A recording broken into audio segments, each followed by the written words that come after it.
my circles. And I loved that. And there was another men's cologne called Trouble. I love that. Anyway, so they still, you can still buy those. I thought about doing that, but, and then the other thing is, what was the other thing? Oh yeah. So I was looking at this. I had a pair of jeans one time that were, I mean, they were Levi 501 button fly. They were baggy on me. And they were ripped and worn, and I mean, I just wore them all the time.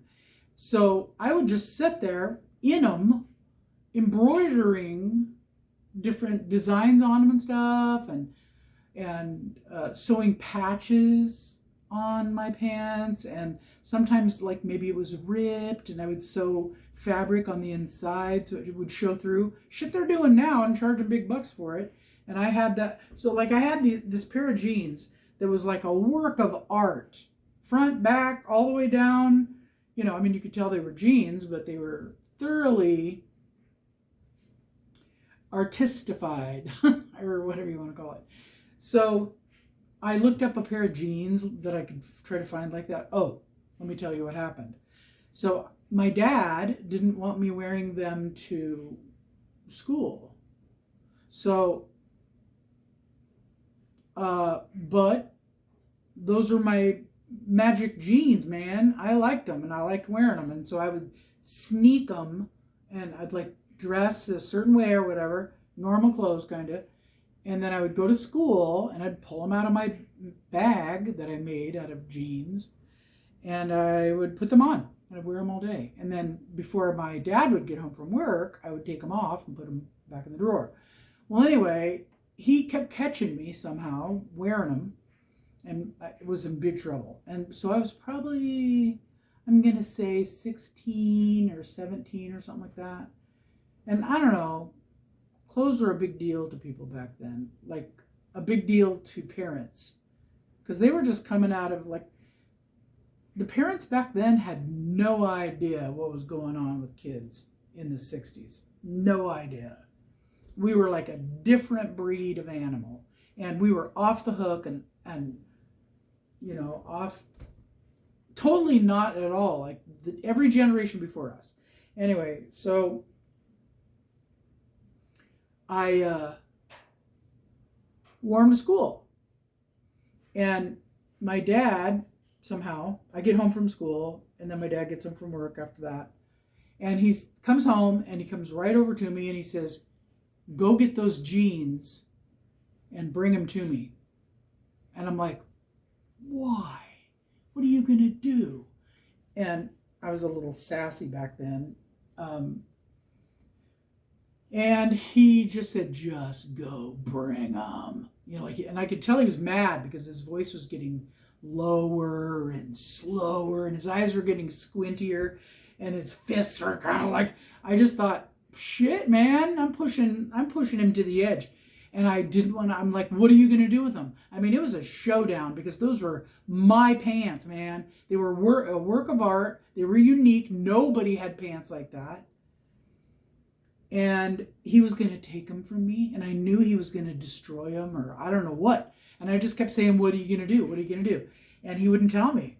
And I mean, we were up in each other's face, man. And finally, I thought he's going to blow sky high. And I had a pretty gentle dad, but I thought, I have never seen him this close to the boiling point. So I did. I buckled, man. And I went and got him, and I threw him at him. And I was probably screaming and mad, and I don't know. To this day, I have no idea what happened to my magic pants. And it just breaks my heart, man. I don't know what he did with them. I even asked him on his deathbed what he did with them. And he didn't answer me. So that was a lifelong thing. And so anyway, I kind of got I kind of looked online, and I found a reasonable facsimile thereof. And so I'll show it to you sometime. But man, anyway, so all right, Venus retrograde things you love coming back to you. So I'm like Birkenstocks and Love's Lemon and Musk and fancy magic artistic pants. What else? These. I used to have long brown hair and I would wear my hair in these little silly ponytails, but you know, they went way down long. And I loved my hair like that. And so I thought, oh yeah, I forgot. I'm going to do that again. So I did it, and I'm letting my hair grow out. So I thought it's kind of a fun thing to do while it's in the process. And I'm just going to let it grow a little bit, just kind of do a shaggy thing like I used to have. After I started cutting my hair, it was like a shaggy thing. Anyway, what else? I mean, I even had like an old boyfriend that I used to date even showed up, wanted to friend me on Facebook. And I'm like, no, thank you. So I deleted it. Anyway, yeah, because he looked like an old man. And I'm like, no thanks. So anyway, yeah, I'm just sitting here by myself.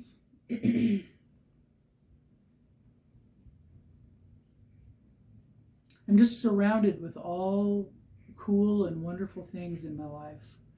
I mean, I'm literally so blessed. It's a marvel to me. I mean, you know, I guess it doesn't surprise me. My life has always kind of been that way.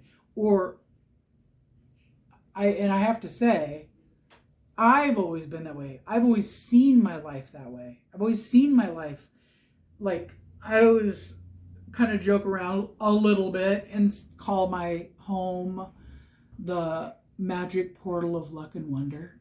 And that's how it feels to me. That's how it feels. Wherever you go in my house, it's like this magic portal of luck and wonder. And every single thing I am surrounded with, I love. And even like my family, my friends, it's like I love them.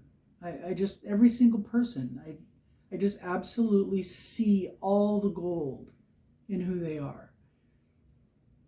And I don't think I say that very much. I don't think I tell them very much. I probably say, you know, encouraging things. I probably try to teach them stuff and share things, information with them about who they are and whatever. But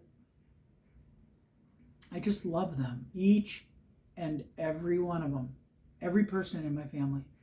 And I have friends. I'm surrounded with a lot of friends. And every one of them are just the coolest people. And unusual people, too. And so that's got to be in my chart somewhere. But anyway, so here I am sitting in my house. And I mean, I could sit here and talk all day. I could do a full-length feature, whole mini-series of my life. Maybe I should. Instead of doing a book or something, or like my memoirs, maybe I ought to do a video vlog, like a vlog of memories or something. Anyway, all right, well, I'm going to shut it off for now and see what I need to do to perfect